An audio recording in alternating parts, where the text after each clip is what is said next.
Hey traders, welcome to this video, October the 23rd today. Don't forget, if you want to learn to trade with myself and my co-founder, who's also a professional multi-asset day trader, go underneath this video. And you can learn how. We've got a bunch of students and a bunch of veteran traders, VIP traders, who you can chat with. So let's go ahead then. So this video is going to be all about something which is so handy, especially if you're trading markets like oil or anything that can trend significantly or move significantly on market sentiment. These are methods that I put in my own trading. It's how I've traded for years. It's how I'll continue to trade. Just because I find it much more risk averse. I find it easier to manage. And really the headaches of a stop loss are removed. Many of you who watch me routinely know I don't use stops. I'm not saying you can't use stops. I'm not saying they don't work. I'm just saying that I don't use them because I don't find them necessary. And I haven't for years. I've never had a problem with drawdown. And I really don't expect to going forward. Everything is pre-planned. I know where I'm going to hedge. I know where I'm going to enter, exit before I've even taken any trades. And that's really what we look for. When we teach our most successful members, we teach them to make trade plans. So before they've even taken any entries, they know what they're going to do in all events. Now, I picked oil for a specific reason. And it's mostly because you get quite a good lot of ebb and flow here. And what I mean by that is the market comes up, comes down, comes up, comes down, comes up, comes down. So if we look at current price action, or at least from April to now, October, okay, 6 months, half a year, you can see that there are continuous lower highs like this, and over the same period, continuous lower lows. So we're still downtrending.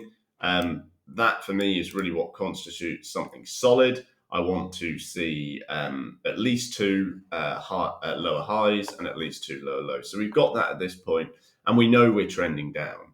Now, if you wanted to short the market only, you could do that, okay? I'm not saying you would short it perfectly, absolutely every time at the exact point it's going to drop. You might have had a short before that, okay? And then it goes out of the money, and then it goes back in the money when you fall. Same for here, and same for here. But if we just imagine for a minute that we actually took it long, let's say it took a very slight fall, right? And you've now got a long entry there. Now the price obviously pops up. You could have taken that for gains, but let's say you didn't. Let's say you never closed that for profits and you get to here. Now some traders would put a stop loss under that low, probably like that, okay? So somewhere in there, if we just zoom in, on a 4 hour, somewhere in here, because of this entry, you would get closed out. That trader would get closed out on that stop. And that's because they didn't close their end, the long they took up here. So you come underneath 80.080, okay, $80.80 per barrel, coming down just above 80. And that for a lot of traders is going to stop them out. They didn't close here, okay, because they didn't want the price. I mean, I would have probably closed, but just for this example, to make it easier to explain, they didn't. So they've lost money there, okay? Now, let's say they went to take it long here, okay, just to give you a different example. Let's say they went to take it long at this point, $80, and this time they didn't set a stop loss. And when the price bounced up, they didn't take their profits because there was hardly any long move. Okay, so no stop loss. They've taken this one long. Okay, we'll make it green for long. They've taken this long. They're now losing money. Obviously, the longer this falls, the more money they lose. And to close at break even, they need to get up here. They need to get back to that $80 mark. So constantly, as the market comes down, this position is losing money effectively. Now you've got two choices. Again, you can have a stop loss after this entry at $80, okay, or you can not have a stop loss. You can leave the entry so that the longer this goes on, the more this will accumulate drawdown.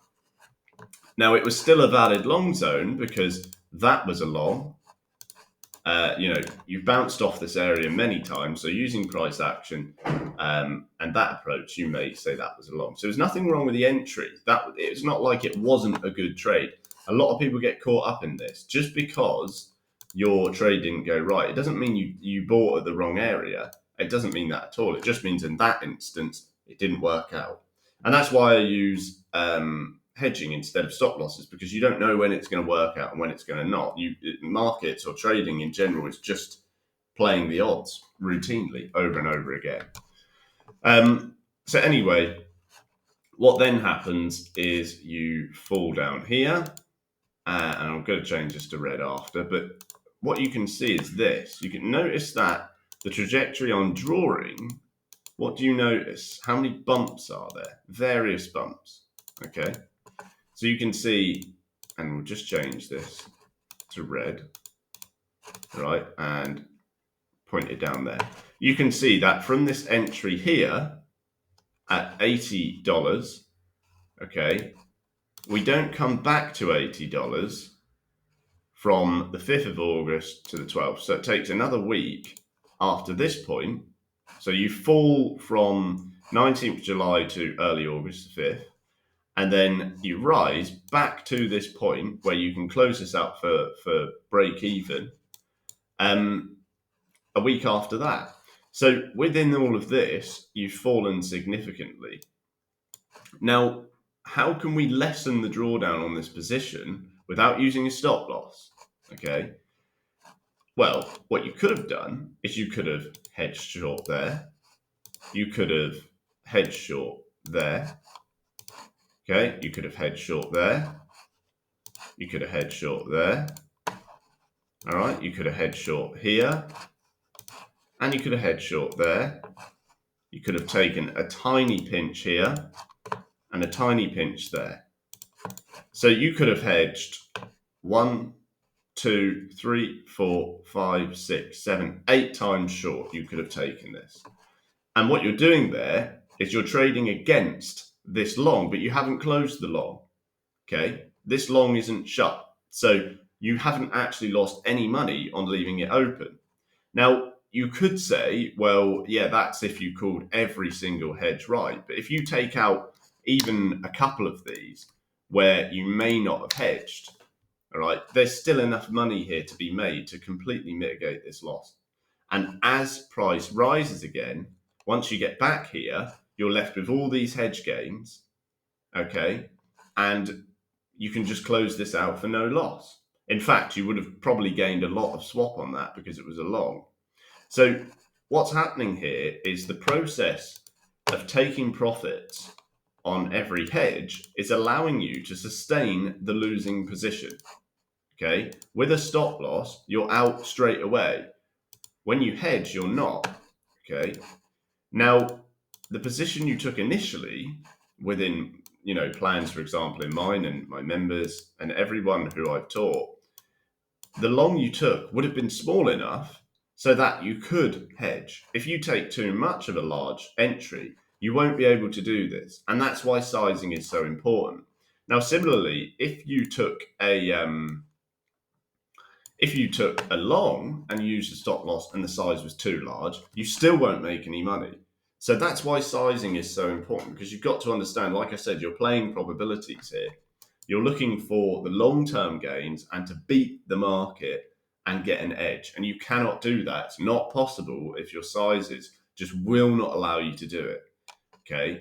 If, for example, the market stretches to $72 from 80, that's an $8 fall. If you cannot last $8, okay, you're going to bust. Doesn't matter what method you use. If you can't last $2 or $3, which a lot of traders can't, then you're going to bust. If that's going to cost you 5 or 10% of your capital because you're so sure oil is going to rise and it doesn't, it's a disaster waiting to happen. Okay. Now, another question might be, well, all right then, Will, if you've taken all these hedge gains, what would you do? Now, you could close this long out you took. Okay, let's say you hedged it all the way down here, and at this point you've got no shorts left, but you've got all these gains taken. When the market actually rises, let's say halfway, you could even use all the money you made on all the hedges before and just close the long out. Okay, you would close the long for a loss, but technically you haven't lost anything, and in many cases you'll be in profit. because you took short hedges all the way along and you made money on all of them. Okay. And even if you didn't do that, you could hedge on the way up again. Let's say you took it short here at this point, but the hedge fails. Even if that hedge fails and you get up here and you close this one out and this one, you're still going to be net zero or in gains, because the amount of money you took on the previous hedges allows you to sustain that. And it's exactly the same thing here. Let's say you took this long, okay? Let's say you took this long over here and it fails. Again, you don't get to the same point for a little while. And it's up to you whether you hedge, but you could have hedged on a little pot there if you needed to. Or you could have taken very, very, very small hedges. The reason why I say very small here is because you're not getting a lot of pullback, okay? But the strategy, it just works all the time, because ultimately what happens as well is you not only make money on both sides because you trade long and short. When you get periods like this and like that, you can really accumulate gains because you're taking so many entries to the long side and the short side constantly. Long, short, long, short, long, short. And that's great because what it does is, okay, it allows you to simply accumulate so much profit that if you do end up getting something wrong, you can close it out and you still won't be in loss because you're trading it so much both ways. A lot of traders won't do that. They will only trade it one way. Okay, so within this downtrend, okay, you can see over time, you know, roughly like this, very roughly, you can see you've got your lower highs consecutively, and like I said, lower lows over time going off from here. On the very long term scale, you would typically look at this on a high time frame, but over this period, even if you were long in a downtrend, that takes you from $87 per barrel to 65, only $22 overall move.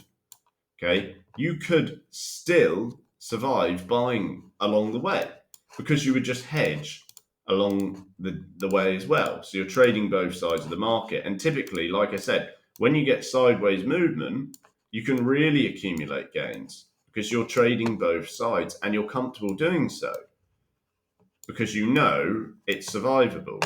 Okay, you know that no matter what happens, you'll be able to work out of it.